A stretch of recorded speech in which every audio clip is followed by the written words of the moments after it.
Fortin. No, ecco, volevo rimarcare quello che è stato detto fino adesso. Sì, il discorso del 100% Made in Italy, come diceva Bottoli dopo, uno se ha un brand lo può vendere a quanto vuole, l'importante è la tracciabilità del prodotto, dove viene fatto, se è fatto in Europa o in Asia. Però lei che è competente, qua colgo di nuovo l'occasione, c'è una, perché i nostri telespettatori non hanno ben chiaro, quello so che certi passaggi per voi sono normali, ma io cerco anche di comunicare a chi ci ascolta con chiarezza. Esiste una certificazione, un obbligo di tracciabilità di vari step allo stato attuale? L'abbiamo già detto, ma no, attualmente ecco. adesso no, se non ci aiuta anche a livello politico. Dopo vedremo la politica, quindi non c'è, no, perfetto. Non c'è assolutamente. C'è la possibilità della certificazione.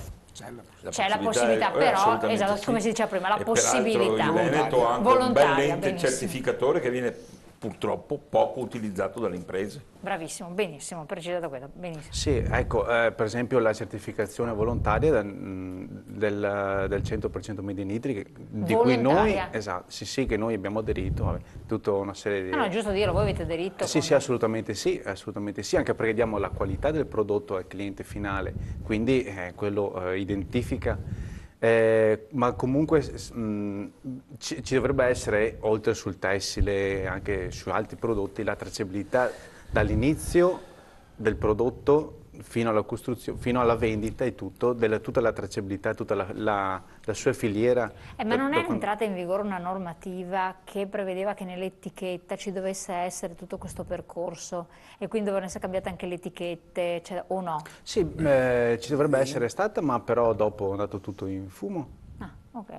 Forse nell'alimentare c'è. Nell'alimentare sì. Allora, per quello che riguarda l'Italia c'è il 100% Made in Italy, legge del 99, alla quale non sono stati fatti i regolamenti, per cui c'è la legge, è inapplicata. Legge inapplicata, ecco. Legge applicata, quella volontaria 100% Made in Italy, quindi è lì ma non è regolamentata come le 1000 leggi italiane che sembrano siano fatte e poi non ci sono. A livello europeo, per dare una spiegazione agli ascoltatori, sono anni che si cerca di portare avanti l'obbligatorietà della certificazione del paese d'origine, rende obbligatorio alle merci che entrano al di fuori delle CE, rende obbligatorio l'indicazione di... Ma adesso non c'è. Non è obbligatorio, e non è obbligatorio, lo spieghiamo perché sembra ovvio, uno dice ma come l'Europa non accetta una cosa del genere?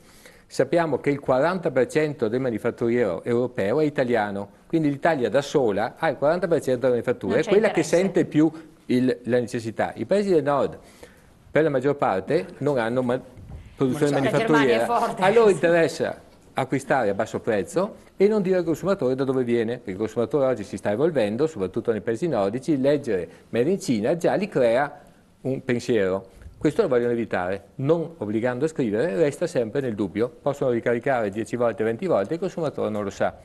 Quindi questo è il primo punto di partenza, che come dicevo non è la panacea di tutti i mali, ma già il fatto che tutta la merce che viene da certe aree dà al consumatore l'idea che c'è un dubbio, che uno dice Made in Italy vero, sa che in Italia c'è tutta una serie di leggi, di norme, poi chiaramente sappiamo che ci sono i truffatori che non le applicano, però gli imprenditori onesti partiamo dal presupposto che il paese sia onesto, poi ripeto non lo sono tutti, ma il consumatore dice fatto in Italia quantomeno c'è una copertura di legalità, se viene da Cina sappiamo che il 90% hanno possibilità di fare il cavolo che vogliono. Quando lei dice ha scelto il suo bel vestitino nero, se è fatto in Italia sa che non si usano prodotti cancerogeni per tingere il nero, se viene da Cina il vestitino nero e la scarpa nera con buone probabilità ha un buon contenuto di cromo che le può creare dei problemi, non sia mai...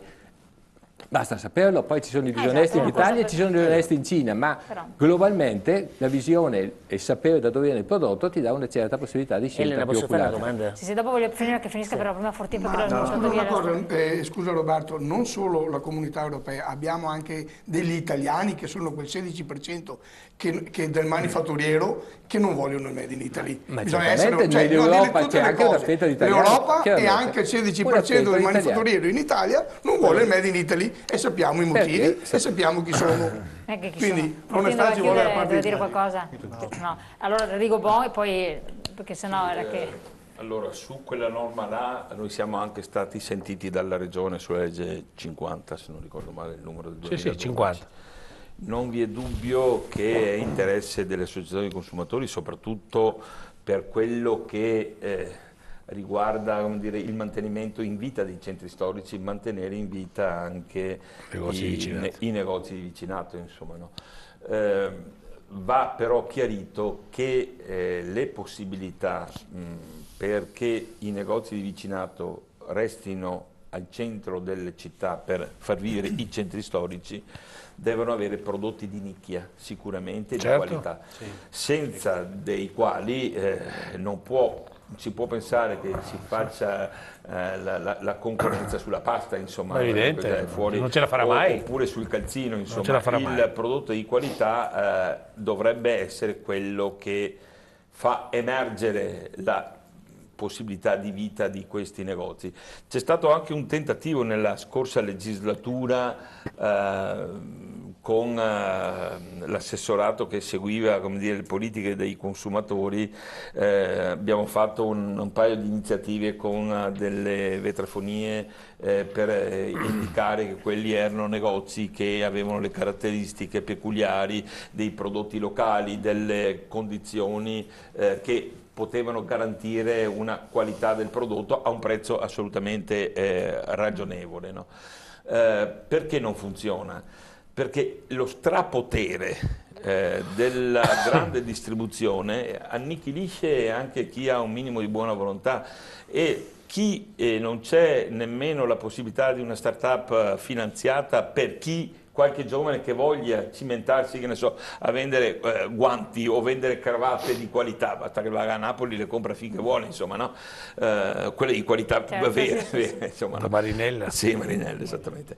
E vale la pena comunque spendersi, perché secondo me questa è la strada, non è che ce ne sia, non ce ne sia un'altra. Aggiungo anche qualcosa di più. Non è pensabile, noi ci siamo messi di traverso ad Olo, la nave a distanza di 350 metri in linea d'aria da un altro supermercato che vende la stessa cosa. Non è pensabile, perché il bacino di utenza è quello, e quindi non si può non solo devastare il territorio, ma devastare anche il vero libero commercio. Lì bisognerebbe fare la tracciatura del denaro in questo caso, prima ancora di aggiungo una cosa sulle questioni che sono state dette, soprattutto in termini di tracciabilità.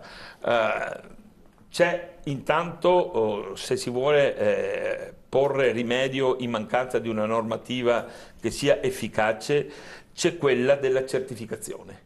Le imprese italiane certificano poco ancora. Basta sentire gli istituti che vanno per la maggiore, da Accredi a quelli che hanno, come dire, una qualità nella certificazione. Noi abbiamo un ente certificatore del Veneto, che è il CSQA, che è un fiore all'occhiello della regione. È straordinariamente efficace, straordinariamente efficiente, di altissima qualità.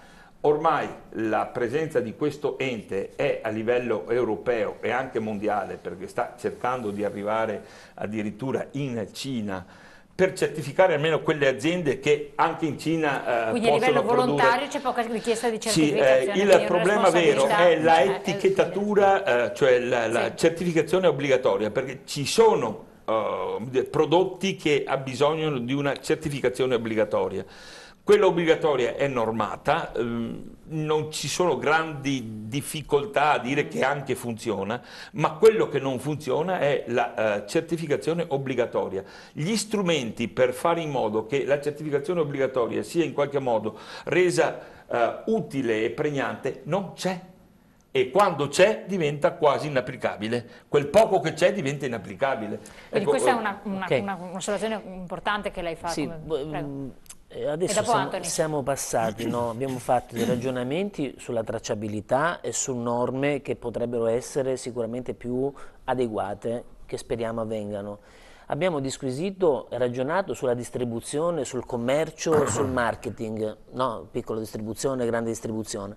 Però noi ci basiamo sulle norme che abbiamo. Allora io chiedo al direttore, come Confcommercio, dal punto di vista pratico, visto e considerato che comunque molti negozi usufruiscono e vendono prodotti anche taroccati, non contraffatti, usiamo il termine, cosa fate nel concreto voi per disincentivare questo? Fate dei controlli? Fate qualcosa? Beh, ciascuno deve fare il mestiere che gli è proprio. Noi ovviamente come Confcommercio siamo attivissimi, ma del resto come lo sono i consumatori, come lo sono credo tutte le altre associazioni di categoria, nel lavorare con le forze dell'ordine, nel lavorare con la Camera di Commercio per ovviamente incrementare i controlli. Poi i controlli non li possiamo fare. Parlo per i negozianti, per i colleghi negozianti, per intenderci. C'è tutto un lavoro di formazione che viene fatta sia per gli operatori, evidentemente, che sono loro che ci chiedono addirittura di essere aiutati a capire quando i loro fornitori magari gli forniscono delle cose taroccate. E su questo stiamo lavorando abbastanza bene. Questo è proprio un discorso di filiera, no? Che dicevamo prima. Quindi semmai sono loro stessi che vengono da noi a chiederci dateci una mano a non essere imbrogliati. Vuole dire che non ci sono colleghi commercianti che sono consapevoli di vendere prodotti taroccati? Alcuni lo sono, non possiamo, alcuni lo sono, però li perseguiamo. No, ripeto, siamo accanto alle forze dell'ordine, anzi puntualmente ci confrontiamo su quali sono le azioni da fare. E questo è una cosa la stessa Camera di Commercio, la stessa Camera di Commercio è istituzionalmente deputata. Abbiamo un protocollo sulla contraffazione che è nato credo in tutte le prefetture d'Italia, e ovviamente anche, io parlo per Venezia, ma ovviamente c'è anche a Padova, e poi ci sono anche ovviamente delle relazioni tra le varie associazioni del territorio. Questo mi porta anche a dire quello che volevo aggiungere prima quando parlava il Presidente dei consumatori. Noi siamo fortemente responsabili del ruolo sociale che ha la nostra categoria e che hanno i nostri operatori. E quando si parlava di commercio, soprattutto di commercio di vicinato, a maggior ragione con quello che sollecitava lei, noi sappiamo benissimo che il nostro ruolo sociale è anche, ad esempio, nell'offrire certo prodotti di nicchia, ma anche prodotti che possono assecondare il rapporto di qualità prezzo che possa andare bene per tutti i target, soprattutto per le persone che ne hanno più bisogno. Sappiamo benissimo qual è la nostra funzione in tema di sicurezza, perché quando ci sono i negozi c'è la sicurezza e quindi deve esserci per forza anche la legalità in quello che si vende, evidentemente. E questo è una cosa importante. E ricordo anche che, e questo mi piace dirlo, la distribuzione nei nostri negozi, cioè il negozio di vicinato, in questo momento, e mi piace sottolineare il fatto che siano tra quelle imprese che non hanno potuto emigrare ma sono rimaste sul territorio, ma sono anche quelle imprese che in questo momento stanno concedendo del vero microcredito alle famiglie che ne hanno più bisogno. Il famoso libretto che io ho sentito raccontare dai miei nonni, dai miei genitori, torna buono, ed è una cosa molto diversa dal credito al consumo. Che forse non faccio per la grande distribuzione. Allora andiamo in pubblicità, quasi poi vorrei diverso, che ma non sempre. Tra i due, siccome ho presentato all'inizio tanto Fortin quanto anche il Presidente come imprenditori 100% made in Italy, proprio nella parte di chiusura entrambi illustraste cosa sta a significare, perché proprio partendo dalle cose concrete chi ci ascolta capisce la valenza e capisce anche che cosa ci sta dietro, cioè anche è bello far capire concretamente, anche se non possiamo entrare con la telecamera in azienda e far vedere tutte le varie fasi, però insomma raccontarlo brevemente è importante. E poi capire anche, qui non so se lei Presidente o qualcun altro, se ancora si può fare i Made in Italy, se c'è ancora chi può permetterselo di fare oppure no, insomma lo vediamo. E l'ultima cosa, che poi vedremo di chiudere, se c'è una normativa in Regione Veneto che almeno sopperisce a le mancate perse occasioni che ci sono state col semestre europeo, con la legge di stabilità, che ricordiamo abbiamo perso un bel po' di soldini a questo riguardo, sono spariti, insomma, sono andati in altre destinazioni, se almeno in Regione c'è qualcosa. Pubblicità e poi è tutto questo.